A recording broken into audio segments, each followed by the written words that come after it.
Shalom Bapak Ibu Saudara-saudara, senang sekali berjumpa di dalam video kita kali ini, di dalam serial Renungan Berita Baik buat kamu.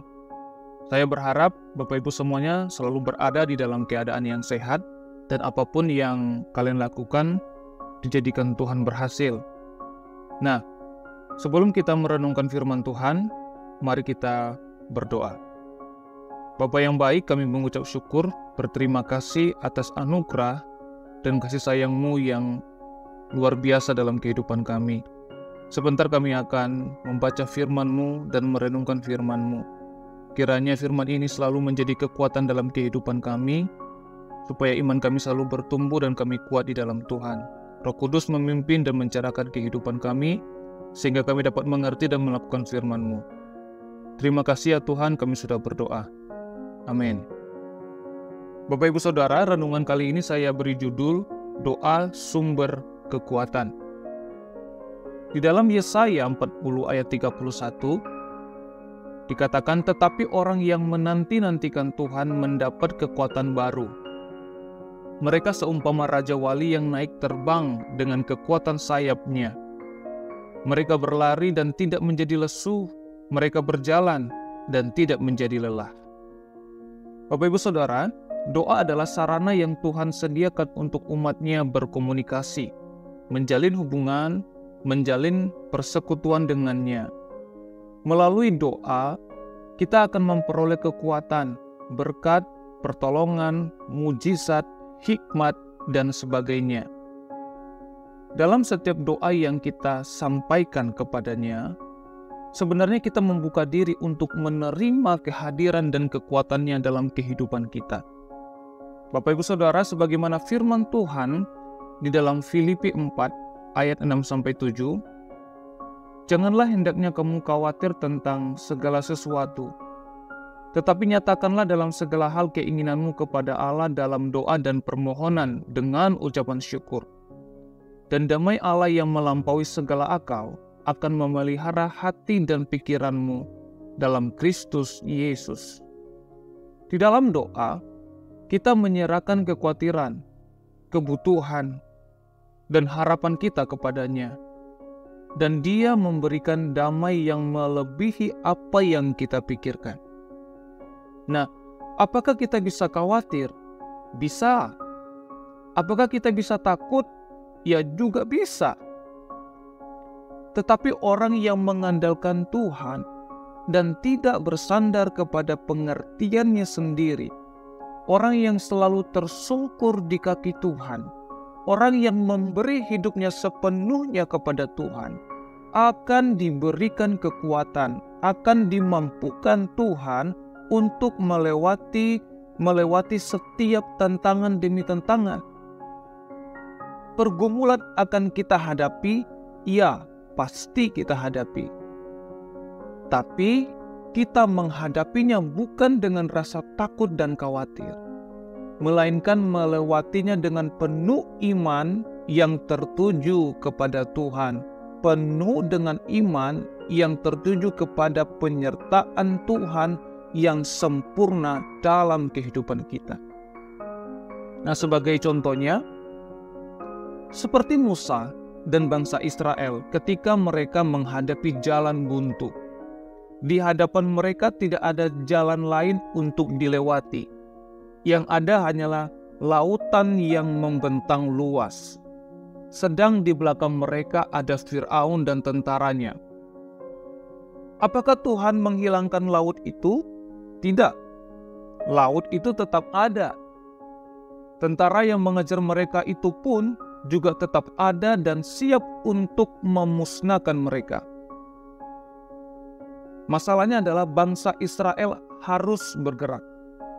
Kalau mereka tidak bergerak, maka mereka akan ditangkap, dikembalikan ke Mesir menjadi budak. Bahkan bisa saja mereka dibunuh, dimusnahkan oleh Firaun. Nah, Bapak Ibu Saudara, karena kasih sayangnya kepada umatnya, maka Allah yang maha baik itu, Adonai, Hashem itu, membuka jalan bagi mereka. Jalan yang mungkin tidak terfikirkan oleh Musa dan juga orang Israel. Sebuah jalan yang melampaui akal manusia dilakukan dan dinyatakan oleh Allah. Dalam Keluaran 14 ayat 21-22 dijelaskan bahwa lalu Musa mengulurkan tangannya ke atas laut dan semalam-malaman itu Tuhan menguakkan air laut dengan perantaran angin timur yang keras, membuat laut itu menjadi tanah kering. Maka terbelahlah air itu. Demikianlah orang Israel berjalan di tengah-tengah laut di tempat kering, sedang di kiri dan kanan mereka air itu sebagai tembok bagi mereka. Di sini kita dapat melihat bahwa Tuhan membuka jalan bagi bangsa itu dan mereka selamat. Bapak Ibu Saudara, Tuhan ada bagi kita. Tuhan akan memberikan jalan keluar dalam setiap kesulitan kita.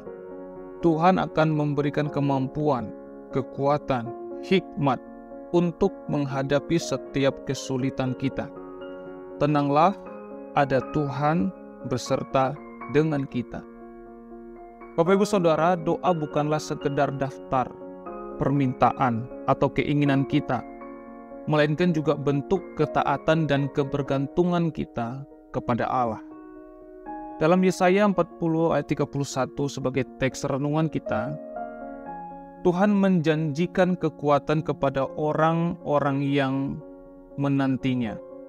Tetapi orang-orang yang menanti-nantikan Tuhan mendapat kekuatan baru. Mereka seumpama burung yang naik terbang dengan sayap yang baru. Mereka berlari dan tidak menjadi lesu. Mereka berjalan dan tidak menjadi lelah. Doa menjadi sumber kekuatan baru bagi kita, memberikan kita daya tahan, kekuatan, kesanggupan, dan keteguhan dalam menghadapi tantangan kehidupan ini.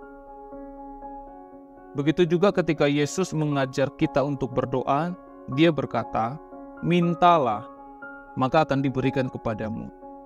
Carilah, maka kamu akan mendapat.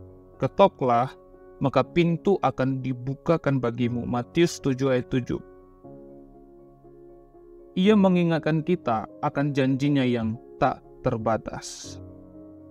Doa bukan hanya sebagai bentuk komunikasi saja, tetapi juga sebagai jalan yang membawa kita kepada anugerah dan kekuatan Tuhan itu yang tak terbatas. Bapak Ibu Saudara, dengan berdoa, kita mengakui bahwa kita adalah ciptaan yang terbatas dan Dia adalah Tuhan, Sang Pencipta kita, yang memiliki kekuasaan tanpa batas. Sebagaimana dalam Efesus 3 ayat 20 dikatakan, "Bagi Dialah yang dapat melakukan jauh lebih banyak daripada yang kita doakan atau pikirkan, seperti yang ternyata dari kuasa yang bekerja di dalam kita." Doa dapat menjadi sarana yang menghubungkan kita dengan kekuatan Allah yang luar biasa, yang mampu melakukan lebih dari yang kita dapat bayangkan. Oleh sebab itu, mari teruslah bersujud, berbicara kepada Tuhan melalui doa-doa kita. Sadarilah bahwa kita adalah orang yang lemah, orang yang terbatas. Tetapi kita punya Tuhan yang tidak terbatas, yang akan memberikan kekuatan kepada kita. Melalui doa, kita akan mengalami perjumpaan pribadi dengan Tuhan. Melalui doa, kita akan mengalami menerima sumber kekuatan yang sejati, yang memberikan kita kesanggupan, keberanian, yang memberikan kita kekuatan untuk melewati setiap pergumulan hidup kita. Oleh sebab itu, terus nantikan pertolongan dan kekuatan dari Tuhan. Teruslah berdoa, tetap semangat berdoa, dan selalu berdoa. Tuhan akan nyatakan mujizat dan pertolongannya kepada kita. Puji Tuhan. Mari kita berdoa. Bapa yang baik, terima kasih untuk penyertaan-Mu. Saat ini kami sudah mendengarkan, merenungkan firman-Mu. Kiranya firman ini dapat menjadi kekuatan bagi kami. Pelihara hidup kami, berikan kami kekuatan, untuk melewati setiap tantangan kehidupan ini. Kami menyadari setiap kelemahan dan keterbatasan kami. Namun kami tahu bahwa Tuhan kami tidak terbatas. Kami punya Tuhan yang besar yang akan memberikan kekuatan kepada kami. Diberkatilah kami yang menyatakan, jadilah padaku seperti yang Engkau ingini. Puji Tuhan. Amin. Baik Bapak Ibu Saudara, demikian renungan kita hari ini. Sampai jumpa dalam video kita selanjutnya dalam serial Renungan Berita Baik buat kamu. Tuhan Yesus memberkati.